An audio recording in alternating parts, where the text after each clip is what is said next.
Kung kayo nang gagaling sa Mindanao Toll Plaza at papunta ng NLEX, ito yung area na tutumbukin ninyo. Ito yung sitwasyon ngayon.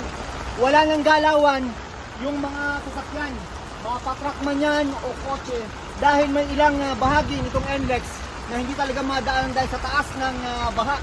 Ilang oras na yung ilang motorista dito, yung ilang nakausap natin, mga 6 na oras na raw na stranded dito sa NLEX. Itong kabila naman, ito yung southbound direction. Nakikita niyo, walang mga sasakyan yan.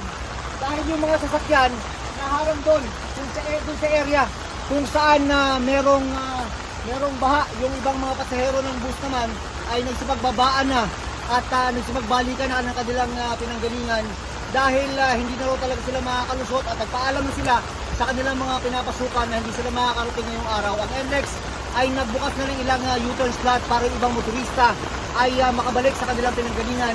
Pwede yung Metro Manila o kung iba pang banig ng Bulacan. At yan muna ang latest mula rito sa NLEX. Ako si Jun Veneracion, nag-uulat para sa GMA Integrated News.